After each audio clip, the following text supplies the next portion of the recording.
Morning. Good morning. Easing into Tuesday. Welcome back to Bookeemonsters. My name is PK. It is Tuesday, January 16th.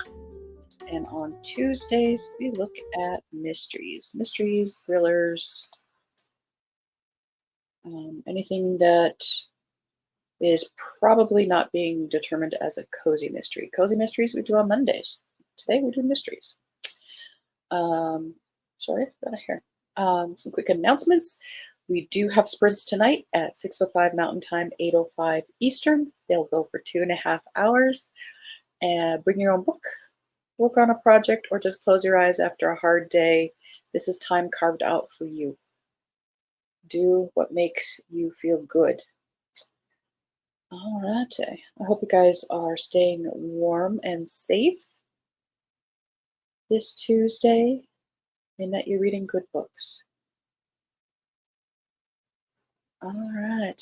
Shall we jump in? Time goes fast. We'll jump in. All right.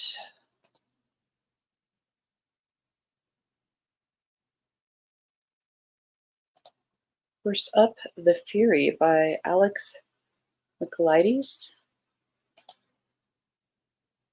This is a tale of murder, and maybe that's not quite true. At its heart, it's a love story, isn't it? Lana Farrar is a reclusive ex-movie star and one of the most famous women in the world. Every year, she invites her closest friends to escape the English weather and spend Easter on her idyllic private Greek island. I tell you this because you may think you know the story.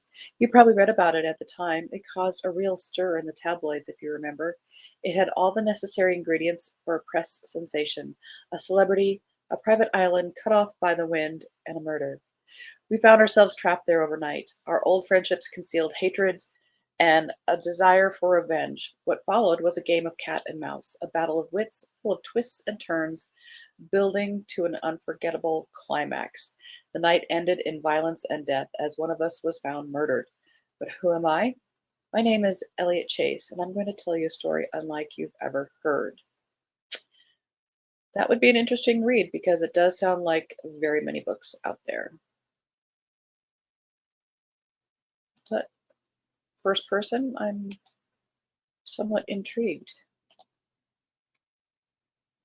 I would at least read the first few paragraphs to see if the voice is calling to me.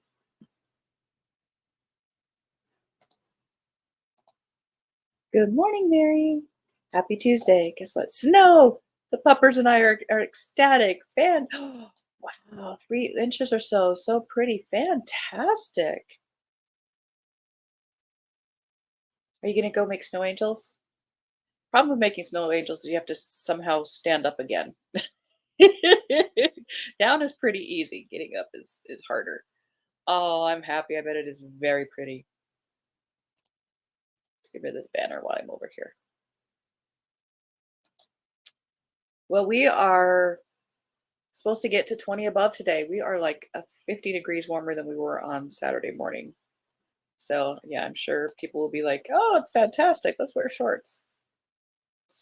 Only if you're lucky by Stacy Willingham. Lucy Sharp is larger than life, magnetic, addictive, bold, and dangerous, especially for Margot, who meets Lucy at the end of their freshman year at a liberal arts college in South Carolina. Margot is the shy one, the careful one, always the sidekick, and never the center of attention. But when Lucy singles her out at the end of the year, a year Margot spent studying and playing it safe, and asks her to room together, something in Margot can't say no. Something daring, or starved, or maybe even envious. And so Margot finds herself living in an off campus house with 3 other girls: Lucy, the ringleader; Sloane, of course she's named Sloane, the sarcastic one; and Nicole, the nice one. The 3 of them opposites, but also deeply intertwined. It's a year that finds Margot finally coming out of the shell she's been in since the end of high school, when her best friend Eliza died 3 weeks after graduation. Margot and Lucy have become the closest of friends, but by the middle of their sophomore year, one of the fraternity boys from the house next door has been brutally murdered, and Lucy Sharp is missing without a trace.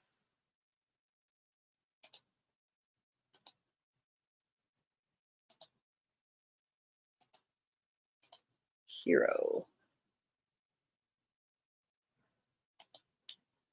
Now, this one is not on some of the lists, so I'm going to double check by Thomas Perry, which is a big name in mystery. I'm going to double check the date. Oh, we're good. All right. A private security agent finds that being branded as the City of Angels' latest hero could also make her its next victim. Justine Poole takes her job seriously, providing security for wealthy and high profile Hollywood stars. When she prevents a brazen robbery at the Beverly Hills home of two of her clients, killing two of the five armed robbers in the process, she is initially lauded in the media as a local hero. But the spotlight soon puts her in the crosshairs of the crime kingpin behind the burglaries. Unable to stand the embarrassment of his lackeys having been defeated by a lone woman, Mr. Conger puts in a call to the one man who can make his problems disappear. Known for his swiftness and subtlety, Leo Seeley will kill anyone for a price. All he needs is a name and a face, any starting point to pick up his victim's trail. Luckily for him, the local news is as eager as he is for any information about the heroic bodyguard, and quick to broadcast their findings regardless of what it might mean for her safety. But Seeley isn't prepared for just how quick and resourceful Justine can be. So begins a cat and mouse game. Cat and mouse, we'll go for a hat trick here pretty soon, between two people who know more about how to take down one's enemies than anyone else in the business. Justine finds herself up against both a hardened killer and a fickle media landscape that can just that can be just that can just as soon turn on her as celebrate her in this high stakes thriller. Dot, dot, dot, dot, dot.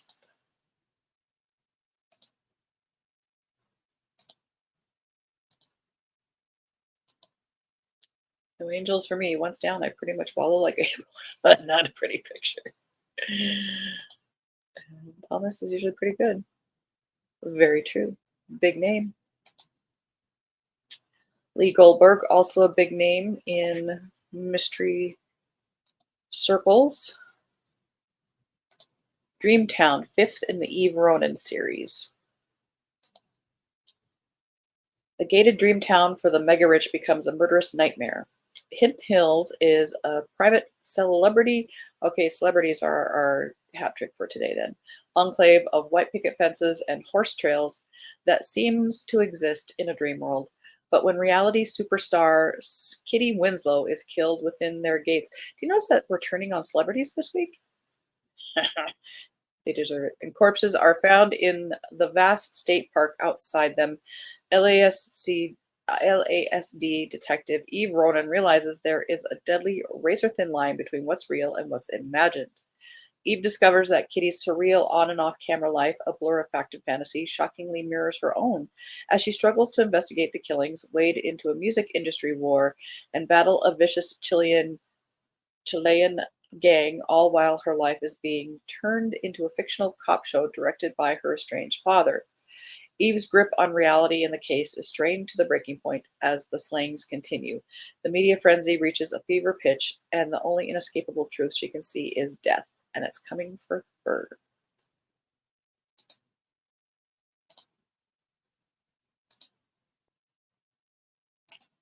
Her silent bones.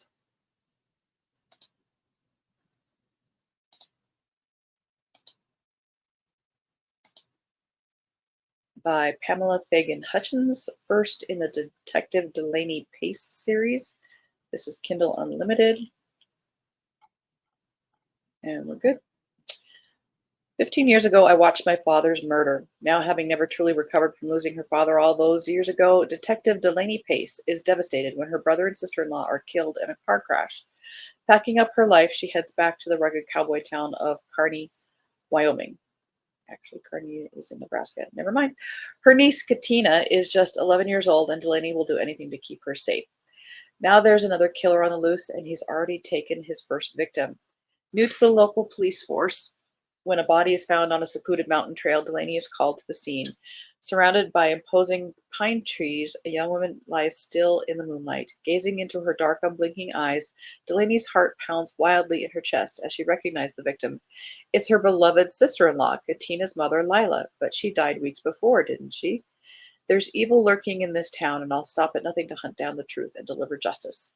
With Katina traumatized all over again, when Delaney links Lila's murder back to the place where her own father was killed, she realizes she must face her own dark past to catch the man responsible. But little does she know that the killer has already made their next deadly move. Back at home, Katina should be in bed sleeping soundly, but her room is empty. Katina is missing. Can Delaney uncover the truth behind the killings and save Katina before it's too late?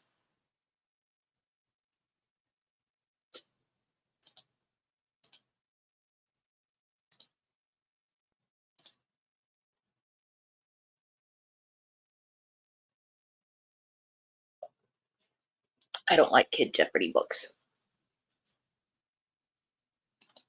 And I have my hands full with historical mysteries. Let's see. Ilium. Are these gonna. Oh, here we go. Okay, we did the Fury. Only if we're lucky we did. Ilium. Ooh, Spy. Set in the dark world of international espionage from London to Mallorca, Croatia, Paris, and Cap Ferret. I don't know that one, so I might be saying it wrong. The gripping and suspenseful story of a young woman who's unwittingly becomes a perfect asset in the long overdue finale of a covert special op. The young English narrator of this book has grown up unhappily in London, dreaming of escape, pretending to be someone else, and obsessed with a locked private garden. On the eve of her 21st birthday, at a party near that garden, she meets its charismatic and mysterious new owner, Marcus, 33 years older, who sweeps her off her feet. Before long, they are married at his finca in Mallorca, and at last she has escaped into a new role, but at what price?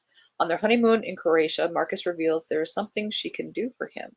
A plan is in place, and she can help with a favor. This turns out to be posing as an art advisor to a family on Cap Ferret, where Marcus asks her to simply listen. A helicopter deposits her at a remote, highly guarded, and lavishly appointed compound on a spit of land in the Atlantic.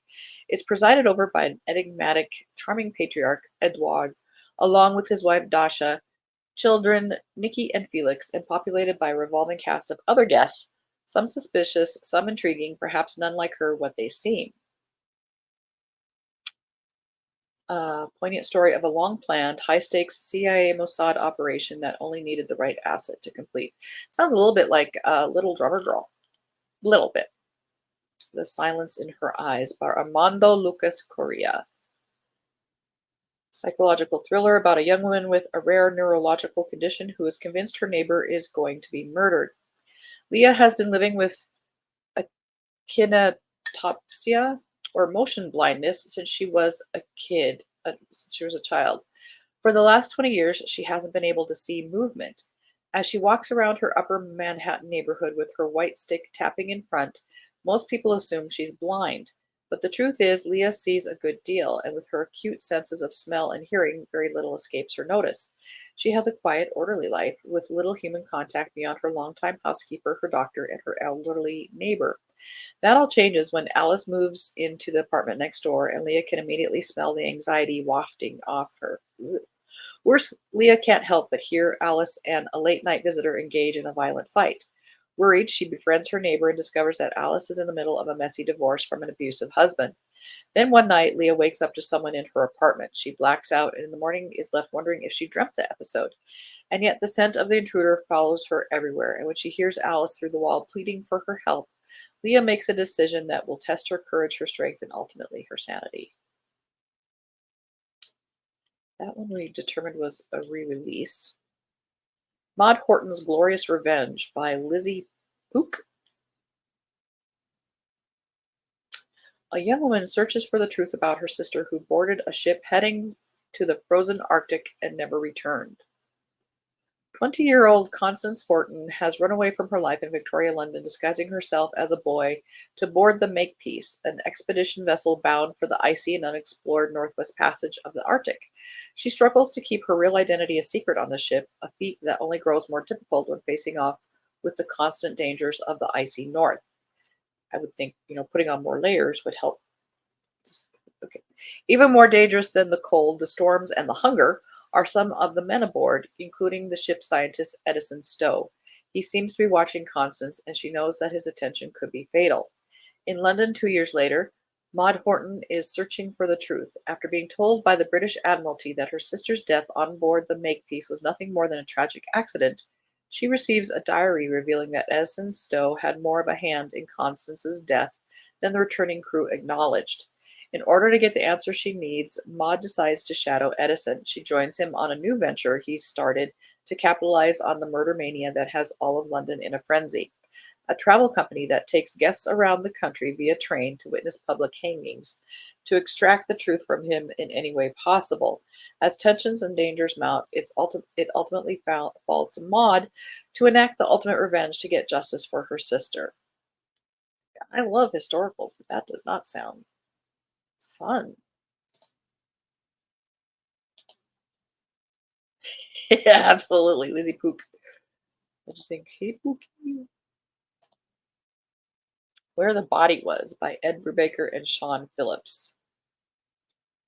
Like a true crime podcast crossed with a long lost diary, which a lot of books are doing, Where the Body Was is unlike anything they've done before. Must read for blah, blah, blah. A boarding house full of druggies, a neglected housewife, a young girl who thinks she's a superhero, a cop who wants to be left alone, and a private detective looking for a runaway girl. These stories collide in one fateful summer, a tale of love and murder in the suburbs told from a dozen different points of view. All the neighbors on the block have an opinion about the murder and how it happened, but which of them is telling the truth? Starting with a map of the crime scene, this murder mystery follows the ripples of this killing as they echo through decades of love and loss and passion and violence.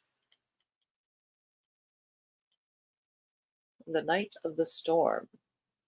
A fresh take on the classic locked room thriller about a multi generational Indian American family marooned in a house with a murderer during Hurricane Harvey. Hurricane Harvey is about to hit Houston. Meanwhile, single mom Gia Shah is already having a rough week. Her 12-year-old son, Ishan, has just been suspended from school for getting in a fight. She's still reeling up from the fallout of her divorce, their move to Houston, her family's disapproval, the struggle to make ends meet on her own. Now Gia is worried about Ishan's future too. Will her solo parenting be enough? Doesn't a boy need a father?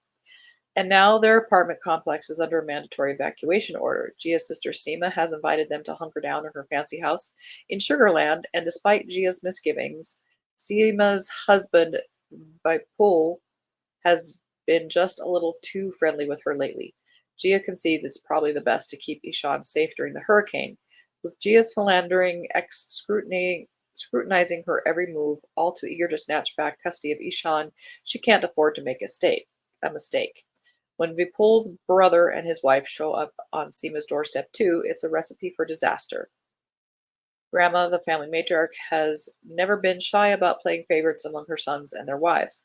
As the storm escalates, tensions rise quickly, and soon someone's dead. I was wondering, where's our crime here?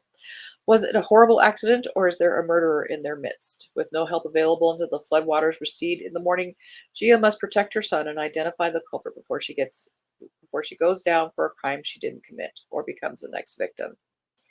Do authors look around for disasters to have people be isolated? We did that one. All right.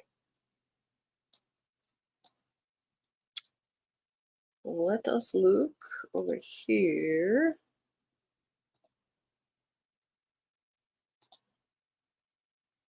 and see if there was anything else. Did that one, did that one, did that one. Didn't do this one. The Search Party by Hannah Richel. Locked room mystery about a glamping trip gone horribly wrong when a powerful storm leaves the participants stranded. See, they look for things like this and forced to confront long-held secrets and a shocking disappearance. Max and Annie Kingsley have left the London rat race with their 12-year-old son to set up a glamping site in the wilds of Cornwall. Eager for a dry run ahead of their opening, they invite three old university friends. Never do that. and their families for a long needed reunion. But the festivities soon go awry as tensions arise between the children and subsequently their parents. Explosive secrets come to light, and a sudden storm moves in, cutting them off from help as one in the group disappears. Moving between the police investigation, a hospital room, and the catastrophic weekend, the search party is a propulsive and twisty destination thriller about there's oh okay we have a new subcategory destination thriller about the tenuous bonds sort of like a destination wedding, I guess, about the tenuous bonds of friendship and the lengths parents will go to protect their children. Did that one. The Threat by Nathaniel Stein. The Threat tells the darkly comic story of Melvin Levin, a middle aged man who is dissatisfied with his dull and mediocre life. That is, until he receives a mysterious death threat in the mail. Terrified at first, Levin soon becomes accustomed to the threat, and then increasingly delighted with it, thrilled with his newfound importance as a threatened man. But as his obsession with maintaining this identity becomes all-consuming, he risks blinding himself to the twin dangers of the threat itself, and perhaps worse, his own deranged mind. At once absurdist, moving, and strangely funny, The Threat is a timeless parable of the comic lengths to which people go to protect the delusions that validate them. That does not sound like crime fiction to me. Where You End by Abbott Collar. Fiction debut, inspired by true events. An unusual form of amnesia upends the lives of identical twins, forcing them to face the indelible, dangerous shadow of the past. When 22-year-old Cat Bird wakes up from a coma, she sees her mirror image, Jude, her twin sister. Jude's face and name are the only memories Cat has from before the accident.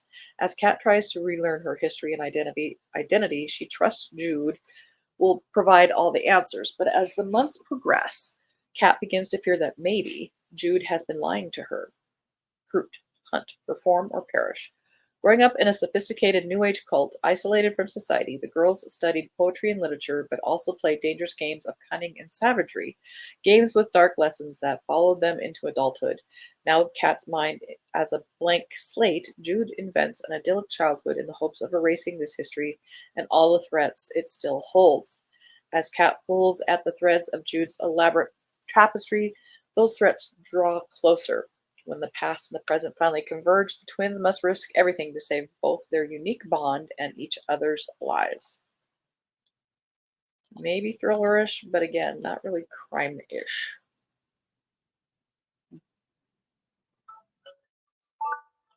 But we timed that perfectly. Good job, everybody. Well, that is all we're going to look at today. Time has run out. Perhaps there's some things in there that has inspired to check out further. I think I might check out The Fury a little bit more. That sounded kind of interesting. But just a reminder, we do have sprints tonight at 6:05 Mountain Time, 8:05 Eastern. And they will go for 2.5 hours. So I hope you're able to be there, bring a friend, spread the word. It is a nice time carved out for you. I hope you have a good Tuesday. Mary, enjoy your snow. Everybody stay warm, stay safe, have a good day, read good books, and as the banner says here, don't be a bookworm, be a bookie monster. Nom, nom, nom. Have a good day. Oh, I bought a couple things. Magnets and some chain, but I don't really need them, but I did wanted to help out. But I don't think Randy would really care if we didn't or not. You were a very good girl. So I'll see you guys later. Have a very good day. God bless.